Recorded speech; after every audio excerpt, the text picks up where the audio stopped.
రేపటి నుంచి తెలంగాణ అసెంబ్లీ సమావేశాలు మొదలు కానుండడంతో తెలంగాణ భవన్లో బీఆర్ఎస్-ఎల్పీ సమావేశం జరుగుతోంది.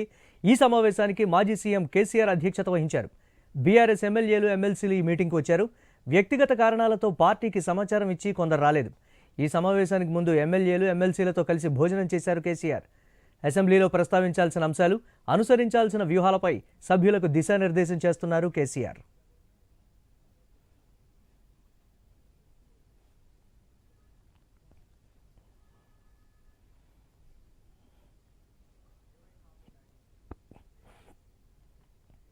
కేసీఆర్ అధ్యక్షతన బీఆర్ఎస్-ఎల్పీ సమావేశం తెలంగాణ భవన్లో జరుగుతోంది. దీనిపై మరిన్ని అప్డేట్స్ మా కరెస్పాండెంట్ ఏవై స్వామి లైవ్ ద్వారా అందిస్తారు.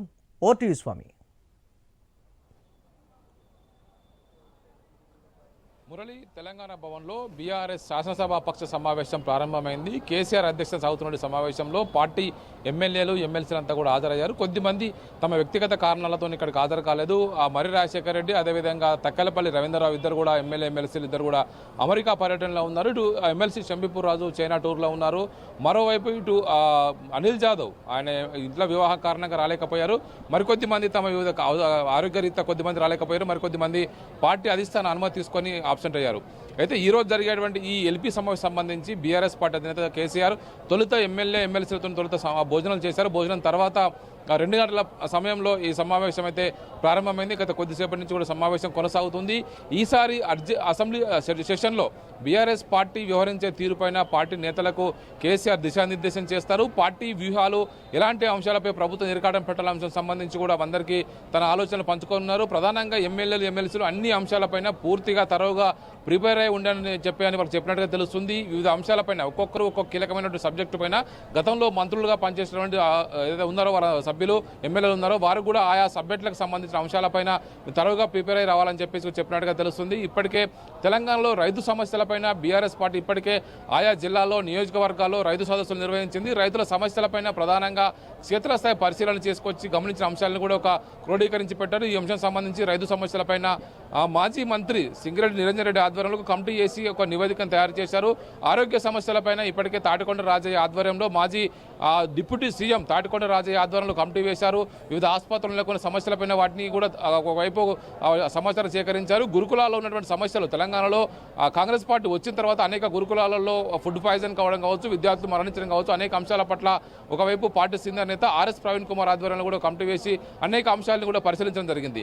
ఈసారి జరిగేటువంటి అసెంబ్లీ సమావేశాల్లో ప్రధానంగా ఈ అంశాలన్నింటినీ కూడా ప్రస్తావిస్తూనే మరోవైపు రాష్ట్ర ప్రభుత్వం తీసుకొచ్చేటువంటి ఎస్సీ వర్గీకరణ బిల్లు కావచ్చు, మరోవైపు ఇటు బీసీ సెన్సెస్ పూర్తయింది కాబట్టి ఆ సెన్సెస్కి సంబంధించినటువంటి అంశాల్లో బీసీలకు విద్యా ఉద్యోగాలు 42% రిజర్వేషన్ కల్పించాలని చెప్పేసి ఏదైతే కోరుతున్నారో వాటి విషయంలో బిల్లులు తీసుకురావాలని చెప్పేసి రాష్ట్ర ప్రభుత్వం యోచిస్తుంది. దానికి సంబంధించిన విషయంలో కూడా అసెంబ్లీలో ఈసారి వాడివేడి చర్చ జరిగే అవకాశం ఉంది.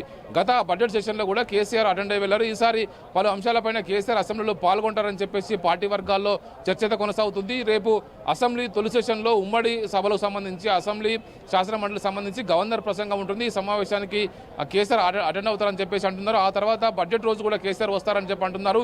ఏదైనా కీలక సమయంలో కేసీఆర్ చర్చలో పాల్గొంటారా లేదా అనేది కూడా కొంత సస్పెన్స్గానే ఉంది. మొత్తానికైతే పార్టీ ఏదైతే ఆలోచనలు పంచుకుంటుందో పంచుకునే ఆలోచనలు కూడా ఖచ్చితంగా ప్రతి ఎమ్మెల్యే, ఎమ్మెల్సీ శాసన మండలిలో, శాసనసభలో రెండు కూడా తమ వాణిని బలంగా విలిపించాలి. ఇప్పటికే క్షేత్రస్థాయిలో కాంగ్రెస్ పార్టీకి సంబంధించినటువంటి గ్రాఫ్ రోజు రోజుకు పడిపోతున్న గ్రాఫ్ని బీజేపీ వైపుకు ఆ ఓటరు మళ్ళకుండా, ప్రజలు మళ్ళకుండా ప్రత్యామ్నాయంగా ఖచ్చితంగా మనమే ఉన్నామనే ఒక భరోసాను ప్రజల్లో కల్పించాలని చెప్పేసి ఒకవైపు భారత రాష్ట్ర సమితి భావిస్తూ వస్తుంది. గత 10 ఏళ్ళు అధికారంలో ఉన్న పార్టీగా, తెలంగాణను సాధించిన పార్టీగా అని ప్రచారం చేసుకున్నటువంటి బీఆర్ఎస్ పార్టీ ఖచ్చితంగా తెలంగాణలో కాంగ్రెస్ పార్టీకి గ్రౌండ్లో పూర్తిగా మైనస్ అయింది. ఇప్పటికే రైతులు అనేక ఇబ్బందులు పడుతున్నారు. కరువు పరిస్థితులు నెలకొన్నాయి రాష్ట్రంలో. గత 10 ఏళ్ల కాలంలో ఎక్కడ నీటి సమస్య, నీటి కొరత రాని ఇష్యూని ఈ సంవత్సరం అనవసరంగా చాలా మంది ఇబ్బంది పడుతున్నారు. రైతులంతా కూడా పంటలు ఎండిపోతున్నాయి. వాటర్ మేనేజ్మెంట్ సరిగా లేని కారణంగా, ప్రభుత్వం సకాలంలో స్పందించడానికి కారణంగా పెద్ద ఎత్తున వర్షాలు పడి ఎక్సెస్ రైన్ఫాల్ ఉన్నప్పటికీ కూడా రాష్ట్రంలో ఇప్పుడు అనేక చోట్ల చెరువులు ఎండిపోయి బోర్లు పోయలేని పరిస్థితి ఉంది. దీంతో పంటలు ఎండిపోతున్నాయి. చాలా చోట్ల కూడా రైతులంతా కూడా రోడ్లకు ఎక్కి ధర్నాలు చేసే పరిస్థితి నెలకొన్నది. ఈ పరిస్థితికి సంబంధించి గతంలో కేసీఆర్ ఉన్నప్పుడు ఏ విధంగా ఉండే, ఇప్పుడు పరిస్థితి ఏ విధంగా ఉండేది. కేసీఆర్ ముందే చెప్పాడు, ఖచ్చితంగా కాంగ్రెస్ వస్తే ఒకవైపు నీళ్లు రావు నిధులు రావు అని చెప్పేసి ఏదైతే చెప్పిండో అదే ఇప్పుడు నిజమవుతుందన్న విషయాన్ని జనంలోకి తీసుకెళ్లాలని చెప్పేసి కేసీఆర్ భావిస్తున్నారు. అసెంబ్లీ వేదికగా ఏ అంశాలపైన వాయిదా తీర్మానాలు ఇవ్వాలి, ఏ ప్రశ్నలకు సంబంధించి ప్రశ్నలు వేయాలి, ఎవరెవరు ఏ సబ్జెక్టు మీద తరువుగా మాట్లాడడం కోసం ప్రిపేర్ కావాలనే అంశం సంబంధించి కూడా కేసీఆర్ వారికి చెప్పే అవకాశం కనబడుతుంది. ఇప్పటికే చాలా మంది మాజీ మంత్రులు వారి సబ్జెక్టులో అత్యంత తరవుగా ఉన్నారు. వారి ఆ సబ్జెక్టులకు సంబంధించి అసలు చర్చకు వచ్చినప్పుడు ప్రభుత్వాన్ని తుర్బారబట్టే ప్రయత్నం చేస్తూ ఉన్నారు. మరోవైపు ఇప్పటికే వరంగల్లో బీఆర్ఎస్ పార్టీ ఇప్పటికే 25 సంవత్సరాల వేడుకలు నిర్వహించుకుంటుంది. ఈ రజతోత్సవ వేడుకలకు సంబంధించి రాష్ట్ర వ్యాప్తంగా ఒక ఏడాది పాటు పెద్ద ఎత్తున ఉత్సవాలు నిర్వహించాలని చెప్పి ప్లాన్ చేశారు. వరంగల్లో ఏప్రిల్ 26వ తేదీన ఒక భారీ బహిరంగ సభను ఏర్పాటు చేశారు. ఈ బహిరంగ సభ ద్వారా వరుసగా జనంలోకి వెళ్లాలని చెప్పేసి బీఆర్ఎస్ పార్టీ ప్లాన్ చేస్తుంది. ఇలా అనేక అంశాలన్నింటినీ కూడా వరుసగా క్రోడీకరించి శాసన మండలిలో ఒకవైపు, శాసనసభలో 2 సభల్లో కూడా ఇరు సభల్లో పార్టీ ఖచ్చితంగా ఈసారి అధికార పక్షం పైన పైచేయి సాధించే విధంగా చర్చల్లో పాల్గొనాలి.